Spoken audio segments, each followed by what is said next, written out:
Nous arrivons bientôt au terme de cette saison sur la mobilité employeur. Nous avons ainsi voyagé entre les réglementations, le diagnostic, les différents moyens de se déplacer, les bénéfices santé et économiques, et enfin la mobilité inclusive. Il nous reste un aspect à explorer avant de passer au bilan, la gestion de sa flotte. Gérer sa flotte passe par différents aspects, entre sa réduction, son changement vers des véhicules électriques, ou encore vers d'autres moyens de transport, comme le vélo par exemple. Il est important à noter qu'il est crucial de faire son diagnostic et de s'interroger sur le besoin de mobilité avant de changer sa flotte. De cette manière, ce ne sera peut-être pas le levier le plus efficace à mettre en place au sein de votre structure. Il sera également peut-être pertinent de faire intervenir de l'autopartage dans votre réflexion. Nous allons ici traiter la question de pourquoi et comment optimiser la gestion de flotte de véhicules.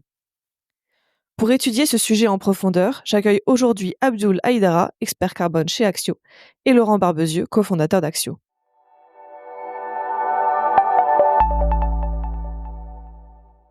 Bonjour Abdul et Laurent, pouvez-vous vous présenter ainsi que votre structure Axio ? Bonjour Claire, donc moi c'est Laurent Barbezieux, je suis un des cofondateurs d'Axio. Donc Axio, on est une plateforme qui accompagne les entreprises dans la mesure et la réduction de leur empreinte carbone. Bonjour Claire, moi c'est Abdul Karim, je suis consultant carbone chez Axio depuis maintenant 2 ans et j'accompagne les entreprises dans leur transition bas carbone, principalement en réalisant leur bilan carbone et aussi en les aidant à construire leur plan de réduction. Pour commencer cet épisode, pourquoi parler de flotte de véhicules dans la transition bas carbone ? Si on parle aujourd'hui de flotte des véhicules dans la transition bas carbone, c'est parce que le transport est le principal poste d'émission dans le bilan carbone aujourd'hui de la France. Il faut savoir que ce poste représente environ un tiers des émissions de la France et c'est un secteur qui est très dépendant des énergies fossiles. C'est aussi l'un des secteurs où les émissions ont le moins diminué ces dernières années. Si on prend l'exemple du transport de passagers en France, on voit que les émissions sont passées de 72 millions de tonnes de CO2 équivalent en 2019 à 66 millions en 2024. Cela représente environ 7% de réduction en 5 ans. Pourtant, pour atteindre les objectifs climatiques qu'on s'est fixés pour 2030, il faudrait réduire beaucoup plus rapidement parce qu'il faudrait atteindre 41 millions de tonnes d'ici 2030, soit 38% en 5 ans.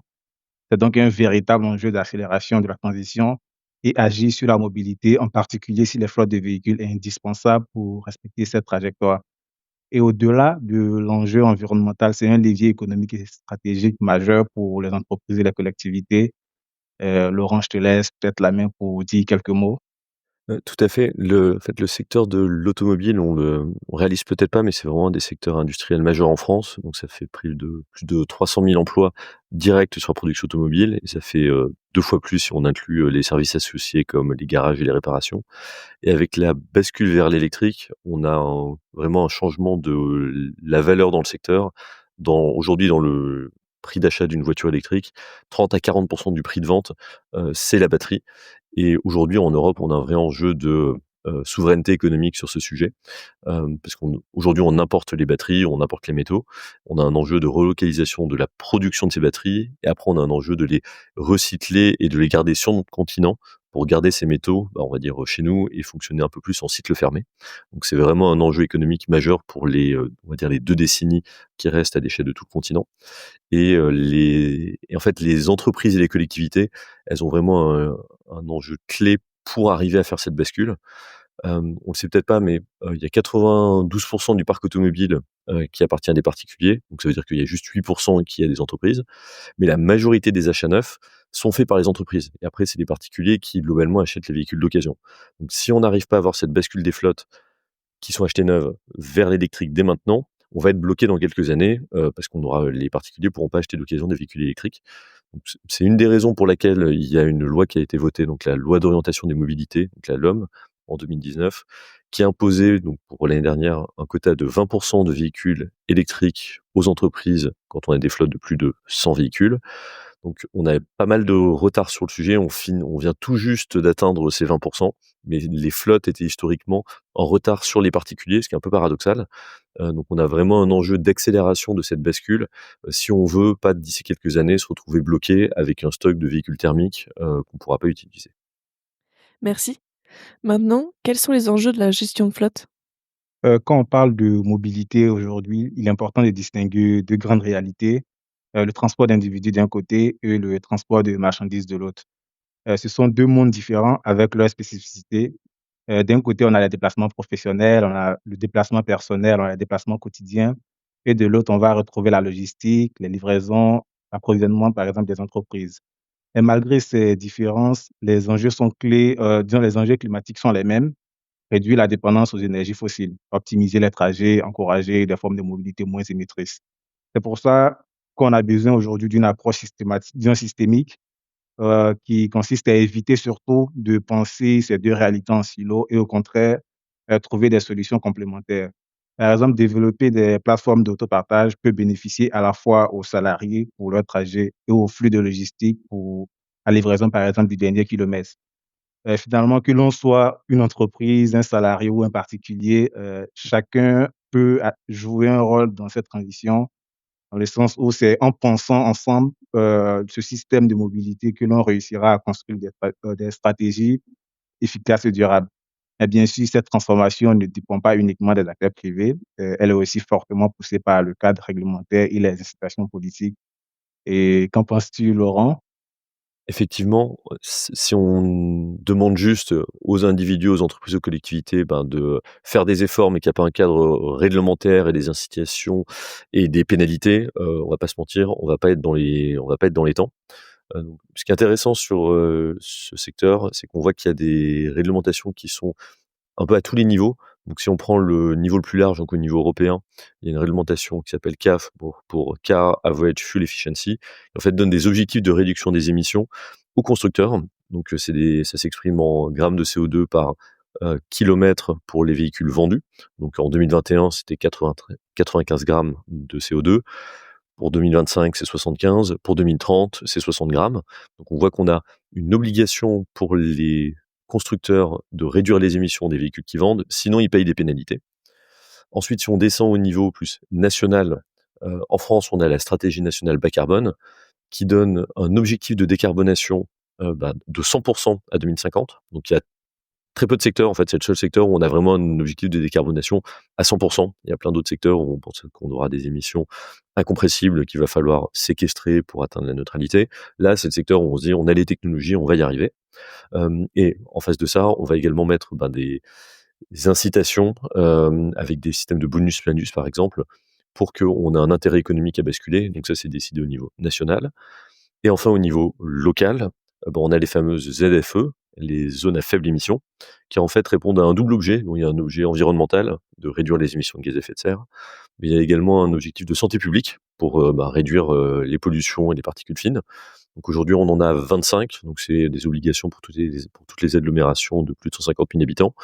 Donc ça commence à être mis en place à partir de cette année. Après, on a laissé une liberté locale pour différer ou adapter la mise en œuvre.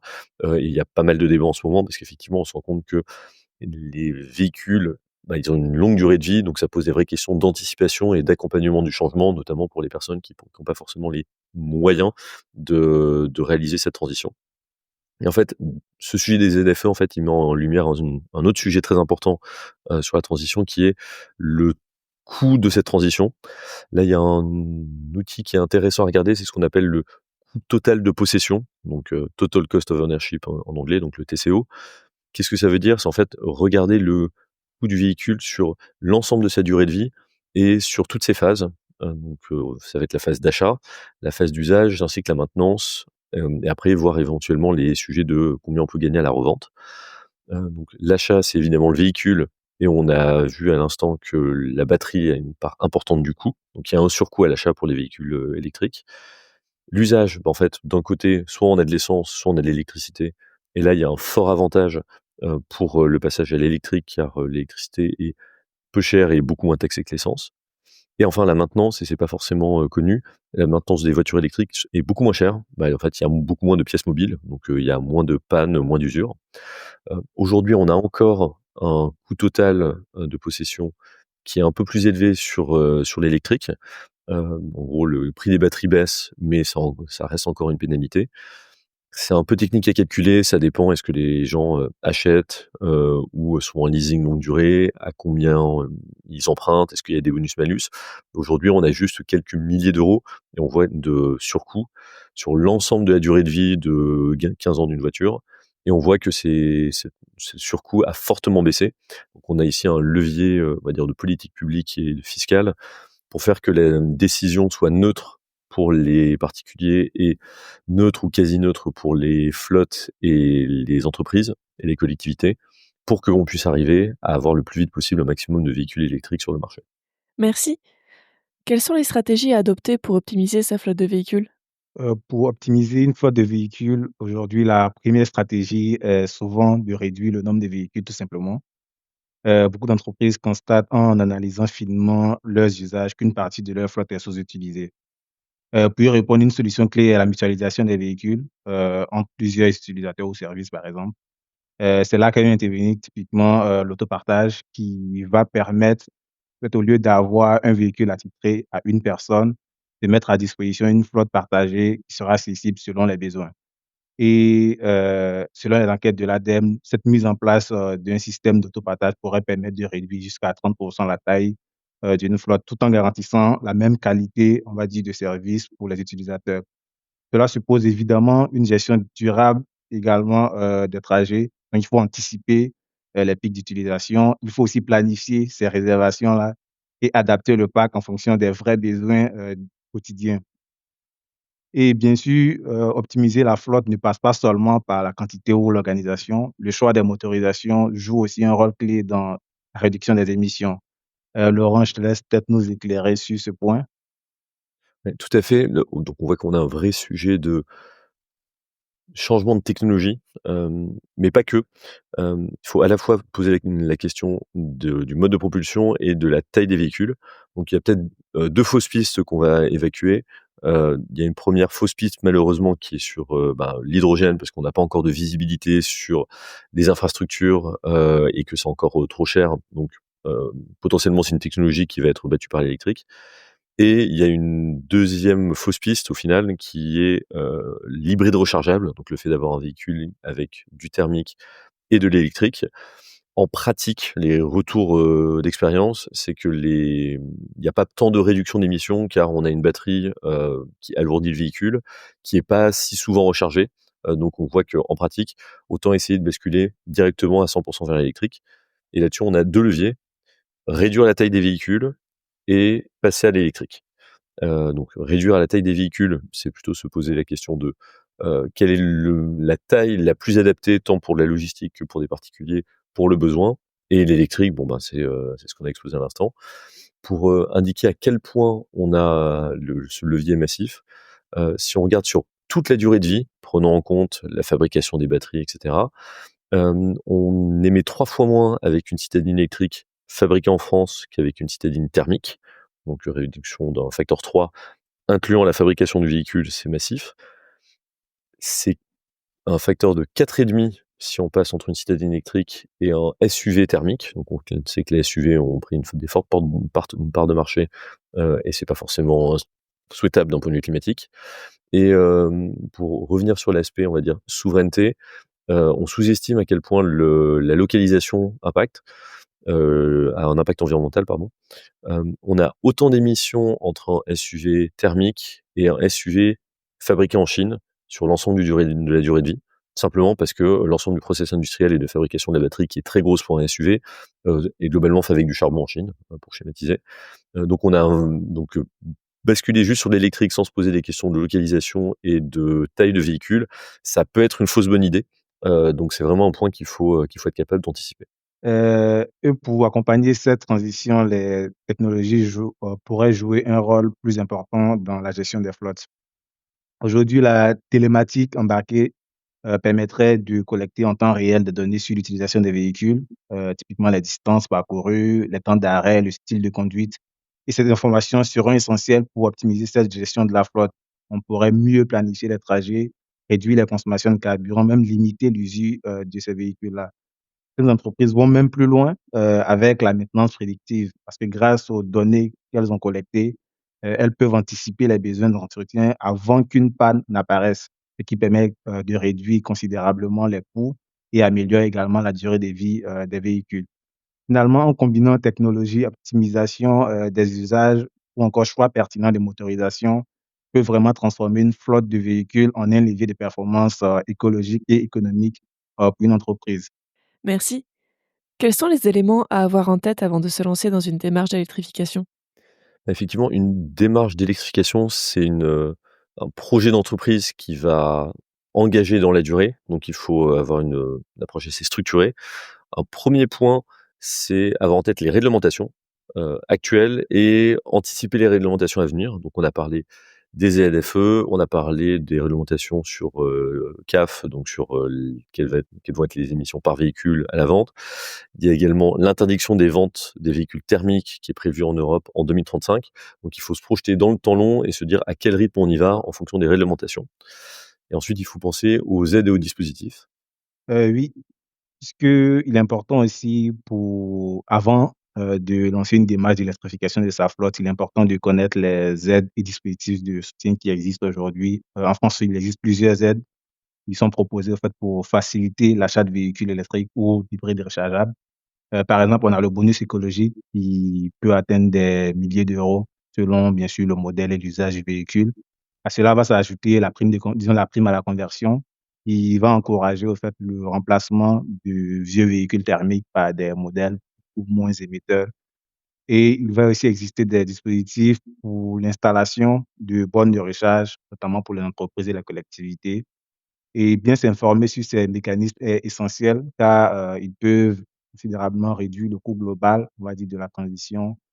Et avant même de parler d'aide, il faut aussi parler d'aménagement nécessaire pour réussir, cette électrification-là. Tout à fait, donc il y a un point pour, le passage électrique qui est vraiment, anticiper l'installation des bornes de recharge, à la fois, ben, dans l'entreprise, donc il y a des obligations qui se mettent en place là-dessus, mais là-dessus, on a intérêt à peut-être plus se suréquiper pour, rassurer et contribuer à la résolution d'un problème qu'on appelle la range anxiety. C'est le fait d'avoir peur de ne pas pouvoir recharger, de ne pas avoir de borne qui soit à disposition. Et quelque chose qui est assez différent et novateur avec le passage électrique, c'est qu'une entreprise doit un peu s'immiscer dans la vie privée de ses collaborateurs et de se poser la question: «Est-ce que mes collaborateurs peuvent recharger chez eux? Et qu'est-ce que je peux faire pour, faciliter l'installation, chez eux?» Typiquement financer, l'installation de bornes de recharge chez les particuliers. Parce que ce qu'on oublie, c'est que quand on a un véhicule électrique et qu'on a accès à des bornes de recharge, au final, on n'a plus jamais à passer à la pompe parce que le véhicule est quasiment toujours rechargé. Donc c'est, un élément au moins, on va dire, dans sa charge mentale. Ce que ça dit aussi, c'est qu'il y a un enjeu de, formation, des équipes, à ce nouveau monde parce qu'en fait, vu que c'est inconnu, ça peut créer un peu des craintes, des incertitudes, des incompréhensions. Donc il y a un vrai enjeu de la part des organisations à anticiper ces sujets et informer, les collaborateurs, pour que ça se passe bien.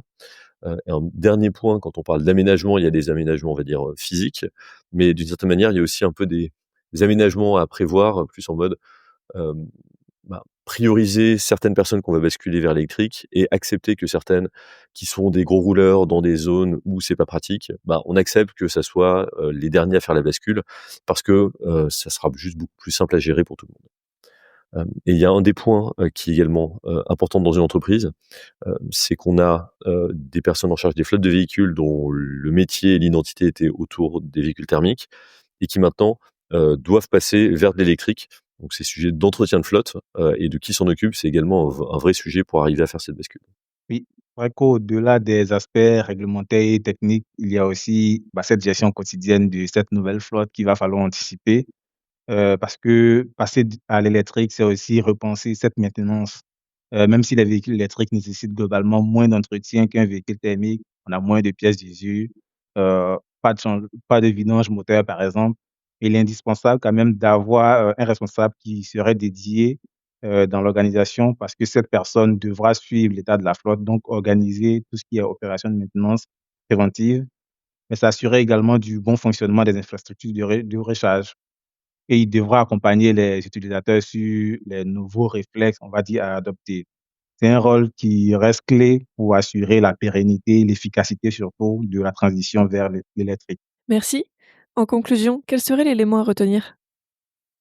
Bah, je pense l'élément clé, c'est vraiment que la gestion des flottes, c'est un levier stratégique pour arriver à réussir la décarbonation des véhicules, parce que ça commence par là, c'est là que les véhicules neufs arrivent. Parce que ça permet d'avoir, des gros volumes qui basculent rapidement, parce qu'on va avoir des organisations qui peuvent réfléchir dans le temps long, raisonner en coût total de possession de manière, très rationnelle et avec, des capacités de financement et de compréhension de la réglementation, qui sont pas forcément, celles qu'ont les particuliers. Donc c'est vraiment sans ça concrètement, on va pas être dans les temps, donc c'est vraiment indispensable que toutes les entreprises et toutes les collectivités, passent la seconde là-dessus. Et il se trouve que l'ADEME a mis en place un dispositif qui s'appelle ADEME, la démarche Mobilipro, qui permet justement d'avoir un accompagnement, sur la structuration et la mise en œuvre de cette démarche de bascule vers l'électrique des flottes. Donc c'est vraiment quelque chose qu'on vous encourage à regarder si vous l'avez pas fait, si vous vous demandez par, où commencer à prendre le sujet.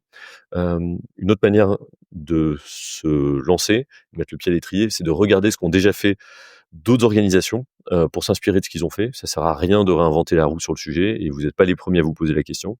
Et c'est justement l'objet du deuxième épisode. On va avoir un retour d'expérience concret d'un groupe de logistique qui va nous présenter, comment ils s'y sont pris et ils ont notamment décomposé de manière très rationnelle le sujet avec quelque chose qu'on appelle, l'équation de Kaya, qui permet de voir où est-ce qu'on a le plus d'impact sur les différents éléments qui font l'impact environnemental de la logistique. Merci beaucoup Abdul et Laurent. Au revoir. Merci, au revoir. Merci, au revoir.